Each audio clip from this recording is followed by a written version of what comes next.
여러분, 제가 한 가지 여러분들께 질문을 좀 드려보겠습니다. 여러분들의 삶이, 나의 삶이 잘 사는 삶이기를 원하십니까? 아니면 잘 못 사는 삶이기를 원하십니까? 물어보나 마나 한 질문이죠. 물어보나 마나. 당연히 잘 살기를 원하지, 잘 못 사는 삶을 살고 싶은 분은 아마 안 계실 겁니다. 그러면 어떻게 사는 게 잘 사는 삶일까요? 어떻게 사는 게 잘 사는 삶일까? 우리가 나름대로 만족하고 잘 지낼 때 그런 표현하죠. 나 잘 먹고 잘 살아. 나 잘 먹고 잘 살고 있어. 이렇게 표현하기도 하고, 또 그렇게 살라고 우리가 노력하기도 합니다. 잘 먹고 잘 살라고 노력하기도 해요. 그러면 잘 먹고 사는 문제, 즉 경제적인 문제, 경제적으로 여유 있으면 잘 사는 삶일까요? 먹는 거, 입고 쓰고 하는 그 경제적인 것들만 해결이 되면 그 삶이 잘 사는 삶일까요? 아마 그건 아닐 겁니다. 그건 아닐 거예요. 우리가 잘 산다고 이야기하는 것은 이렇게 단순하게 특정한 한 가지 조건만 가지고 이야기할 수 있는 문제는 아닌 것 같아요. 더군다나 우리들은 이 땅 가운데에서 그냥 살아가는 사람이 아니라 믿음을 가지고 살아가는 신앙인이잖아요. 그리스도인이잖아요. 그리스도인이라면 어떠한 모습으로 살아가는 것이 이 땅에서 잘 사는 삶이라고 이야기할 수 있을까? 내가 그리스도인으로서 어떠한 삶의 모습을 갖고 있어야 내가 잘 살고 있구나라고 이야기할 수 있을까? 사실 이 질문에 대한 답은요, 딱 한 가지로, 딱 한마디로 정의되지는 않을 거예요. 잘 사는 것에 대한 답은 여러 가지가 있을 겁니다. 여러 모양새들이 합쳐져서 잘 산다고 이야기할 수 있을 거예요. 우리가 지금 새벽마다 계속해서 잠언의 말씀을 보고 있잖아요. 잠언은 여러분들 보셔서 아시겠지만 솔로몬을 비롯해서 여러 현인들의 그 지혜의 가르침을 모아놓은 책입니다. 그리고 특별히 오늘 본문이 포함되어 있는 잠언은요, 잠언 10장 1절부터 22장 16절까지 그 부분을 우리가 뭐라고 부르냐면 솔로몬의 잠언, 그 중에서도 솔로몬의 잠언 일부 이렇게 나누는 부분이에요, 사실은. 잠언을 나눠보면 솔로몬의 잠언 1부, 솔로몬의 잠언 2부, 현인의 가르침, 아굴의 잠언, 르무엘 왕의 잠언 막 이렇게 나눌 수 있어요. 그러니까 이런 여러 사람들의 지혜의 가르침이, 지혜에 대해서 이야기한 것들이 모여 있는 게 이 잠언이라는 책이에요. 그러니 여러 사람들이 이야기한 내용들이 모여 있으니 얼마나 그 지혜에 대한 내용이 많겠어요. 그 가르침이 많겠어요. 좀 전에 이야기한 그 솔로몬의 잠언 일부라고 이야기하는 그 부분 안에만 솔로몬이 이야기하는 지혜의 가르침이요, 375가지의 주제를 가지고 이야기합니다. 그냥 한 가지의 이야기 아니면 시대적으로 이야기를 쭉 하는 게 아니라 375개의 지혜에 대한 이야기를 단편적으로 막 이야기하고 있어요. 그 솔로몬의 잠언 일부라고 하는 부분 안에서만요. 우리가 보는 다른 성경처럼 무슨 시대적으로 아니면 어떤 인물에 관하여 이야기, 스토리가 쭉 이어지는 게 아니라 이렇게 간결한, 지혜에 관한 간결한 이야기가 여러 개로 구성되어 있는 겁니다. 오늘 본문을 비롯해서 우리가 새벽마다 나누고 있는 본문을 보셔서 아시겠지만 아주 짧게 지혜에 대한 가르침을 우리에게 전해주고 있는 책이 잠언이란 말이에요. 이 잠언의 말씀은요, 이러한 지혜의 가르침을 통해서 우리가 더 지혜롭게 살아갈 수 있도록, 그리고 조금 전에 이야기했던 것처럼 우리가 신앙인으로서 더 잘 살아갈 수 있도록 우리를 가르쳐주고 도와주는 그 가르침을 전해주는 것일 텐데, 오늘 우리가 봉독한 말씀 중에 세 군데만 좀 부분적으로 보면서 내가 이 땅 가운데 신앙인으로서 어떻게 하면 잘 사는 삶이라고 이야기할 수 있을지에 대해서 우리 좀 같이 살펴볼까 합니다. 자, 첫 번째로 신앙인으로서 잘 사는 삶은 화목한 삶을 살아가는 겁니다. 화목한 삶이요. 우리 오늘 본문 1절인데요. 1절 말씀 같이 한번 봉독하겠습니다. 마른 떡 한 조각만 있고도 화목하는 것이 나으니라. 아멘. 자, 오늘날 많은 사람들이 화목하다, 행복하다 이런 이야기를 할 때 그것을 어떠한 의미로 받아들일까요? 화목하다, 사이가 좋다 이렇게 받아들이고 있을까요? 사실 화목한 가정이라고 할 때 오늘날의 많은 사람들은, 저 세상 사람들은 물질의 풍요를 기본 전제 조건으로 깔고 있습니다. 물질의 풍요를요. 물질이 풍요로워야지 잘 살 수 있다고 생각하는 것 같아요. 물론 우리가 살아가는 데 있어서, 우리의 삶에 있어서 물질이요 아주 중요합니다. 중요해요. 물질이 있으면 여러 가지 더 많이 누릴 수 있는 것도 사실이에요. 그러나 화목한 삶이라고 하는 것의 기본 조건은 물질의 풍요함이 아니라 마음에 있어요. 화목하다라는 말이요. 화목하다는 말이 무슨 서로 사이가 좋다 그러한 말이 아니에요. 화목은 단순히 사이가 좋다는 말이 아니고 정확하게 이야기하면 서로 간에 마음과 뜻이 맞아서 서로 정답다라는 말이에요. 서로 간에 마음의 뜻이 맞는다는 뜻이 화목하다예요. 화목하다. 자, 그러면 더 나아가서 신앙인인 우리들이 화목하려면 어떻게 해야겠습니까? 주님의 말씀을, 하나님의 뜻을 우리 마음에 품고 있는 우리 마음의 중심, 하나님의 말씀이 살아 역사하고 움직이고 있는 우리의 마음의 중심들이 서로 맞아야 된다는 거예요. 서로 마음이 잘 맞는 것, 그 신앙이 하나 되는 거예요. 그 신앙이 하나 되는 것이 신앙인으로서 화목하다고 이야기할 수 있는 것 아니겠습니까? 좀 전에 같이 봉독하신 1절 말씀을 보시면 제육이라는 단어가 나오죠. 제육이라는, 이게요 정확하게 뭘 가리키는 거냐 하면, 예전에 제사 드리잖아요. 무슨 감사제를 드린다든지 화목제를 드린다든지 뭐 이런 제사를 드리고 남아있는 그 제사의 제물을 가리키는 말이에요. 이 제육이라고 하는 게. 그러니까 제사 드리고 남은 그 번제물, 제물들을 이야기하는 겁니다. 그러니 제육이 가득하다라는 건 뭐예요? 제사를 많이 드렸다는 거예요. 제사를 많이 드렸으니까 그 제물들이 많이 남아있는 거예요. 그리고 또 한편에는 제사를 많이 드린다는 것은 그만큼 제사를 드릴 수 있는 물질적인 풍요로움도 있다는 거예요. 그리고 제사를 많이 드릴 만큼 율법도 잘 지킨다는 거예요. 생각해 보세요. 우리 집이 풍요롭습니다. 내가 하나님의 율법도 잘 지켜서 하나님 앞에 제사도 많이 드립니다. 율법도 잘 지키고 물질적인 풍요로움도 있는데, 그러한 집이라면 다툼이 가득하겠습니까? 평안함이 가득하겠습니까?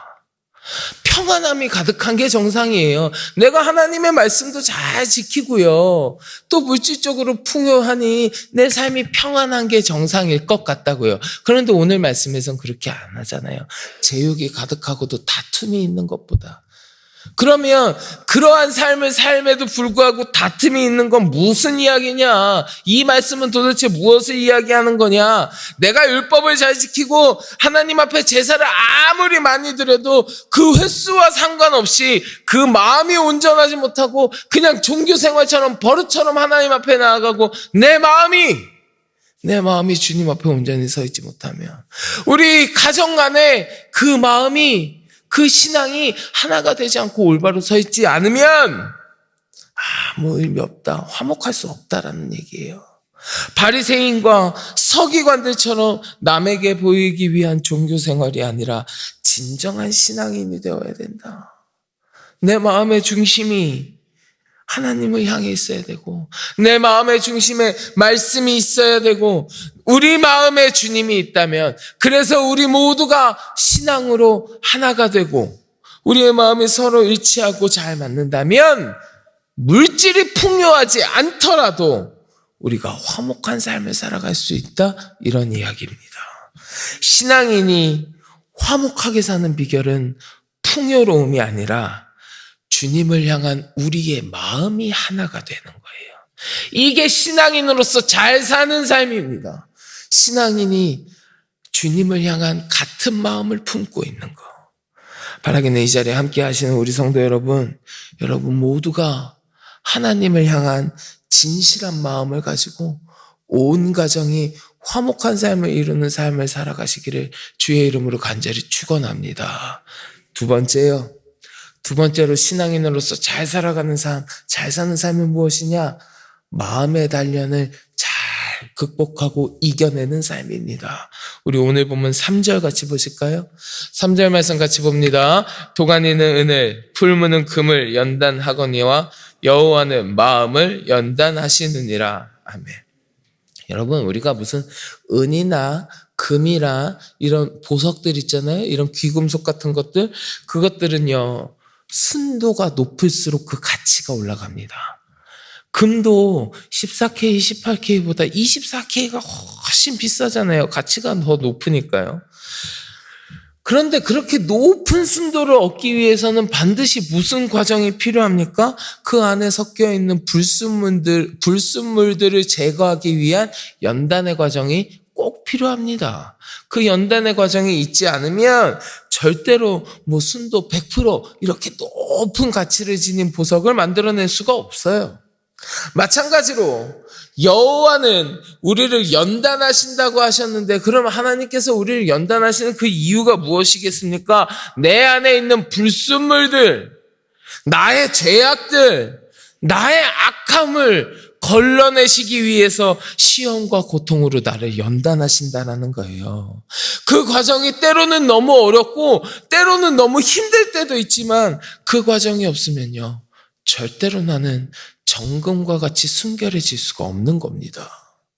지금 당장에 내가 그 연단의 과정을 겪고 있다면, 내 눈앞에 펼쳐져 있는 그 연단의 과정만 바라본다면 너무 힘들고 괴롭겠지만, 우리는 믿음의 눈을 가지고, 신앙의 눈을 가지고 이 연단의 과정이 끝나고 난 후에 주님 앞에 정금과 같이 나아가게 될 나의 신앙을 바라보면서 내가 겪고 있는 이 연단의 과정을 잘 이겨내야 될 줄 믿습니다. 하나님은요, 나를 괴롭게 하시려고, 나를 힘들게 하시려고, 나에게 고통을 주는 것을 즐기시는 분이 절대로 아니에요. 하나님은 그런 분이 아니에요.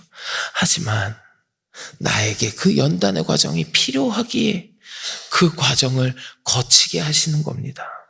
우리의 마음이, 나의 삶이 연단의 과정을 지날 때에 그 과정을 잘 감당하시고 이겨내시는 우리 성도 여러분들이 되시기를 간절히 축원합니다. 우리 하나님께서 나를 단련하신 후에 반드시 정금과 같이 나를 사용하여 주실 것입니다. 이 연단의 과정을 잘 감당하고 정금과 같은 삶을 사는 것이 우리가 신앙인으로서 잘 사는 삶이라고 이야기할 수 있지 않을까요? 바라기는 이 시간 함께 하시는 우리 모든 성도 여러분들의 삶이 이처럼 그 모든 과정을 잘 이겨내고 정금과 같이 주님 앞에 나아가는 잘 사는 신앙인의 삶이 되시기를 주의 이름으로 간절히 축원합니다. 자, 마지막이요. 마지막으로 신앙인으로서 잘 사는 삶은 무엇이냐? 좋은 사람과의 만남을 가지고 살아가는 삶이에요. 좋은 만남을 가지고 살아가는 삶. 여러분, 우리가 인생을 살아가면서요, 얼마나 많은 사람들과 만남과 헤어짐을 반복하는지 모릅니다. 정말 많은 사람들과 만남과 헤어짐을 반복하면서 우리가 살아가요. 제가 신학교에 입학하고 간사로, 전도사로, 수련 목회자로 지금까지 이렇게 쭉 사역을 해오면서 얼마나 많은 사람들을 만났겠습니까?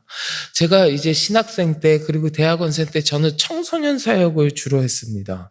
청소년들을 많이 만났습니다. 교회 안에서의 청소년 사역도 했고, 따로 밖에서 선교단이라는 단체에서 청소년 사역도 따로 했어요. 그 사역을 10년 넘게 했습니다.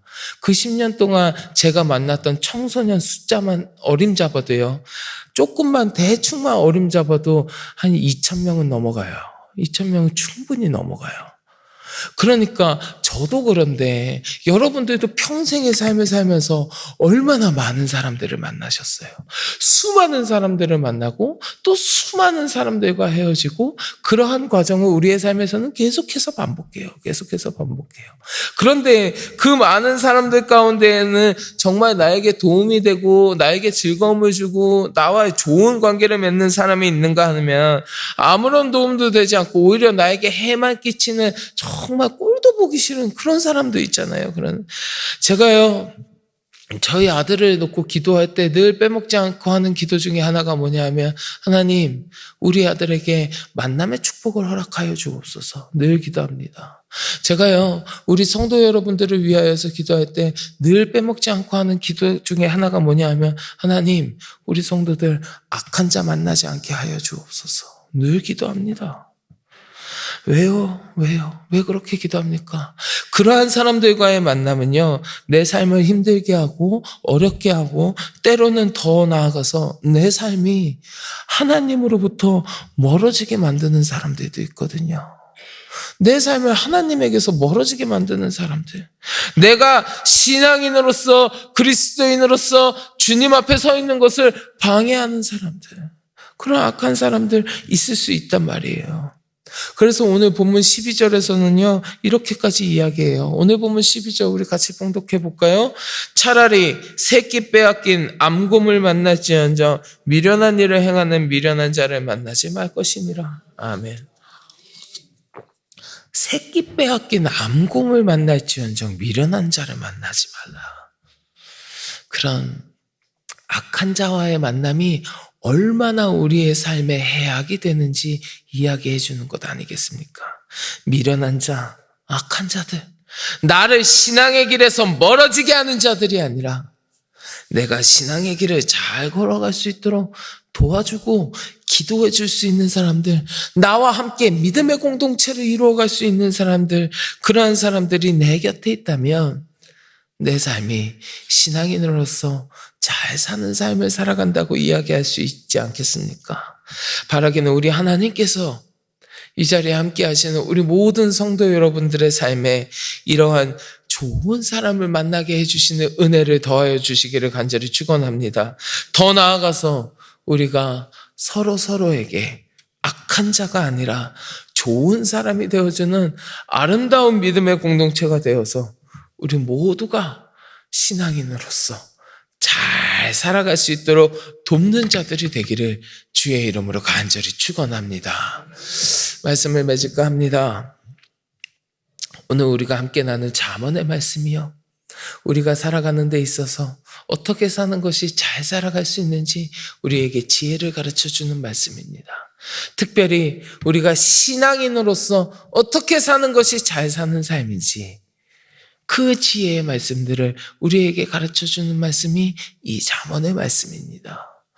여러분, 하나님께서 주신 이 잠언의 말씀들을 잘 기억하시고 그 말씀들을 따라 살아감으로 말미암아 여러분들의 삶이 그리스도인으로서 신앙인으로서 하나님 앞에서 칭찬받는 잘 사는 삶이 되시기를 주의 이름으로 간절히 축원합니다. 자, 우리 같이 기도하겠습니다. 하나님, 내가 신앙을 가지고 살아가는 그리스도인으로서 어떻게 살아가는 것이 잘 사는 삶인지 다시 한번 생각해 봅니다. 하나님, 어떻게 살아가는 것인지 잘 사는 삶인지 잠언의 말씀을 통하여 하나님 우리에게 가르쳐 주셨사오니 하나님 이 말씀 우리가 잘 기억하게 하시고 그 말씀대로 살아갈므로 말미암아 주님 앞에서 잘 사는 삶, 온전한 신앙인의 삶을 살아가는 내가 되어질 수 있도록 주여 은혜를 내리워 주시옵소서. 함께 기도하시고 마음속에 가지고 계신 간절한 기도의 제목을 놓고 주님 앞에 기도하겠습니다. 우리 주여 많이 부르시고 함께 기도합니다. 주여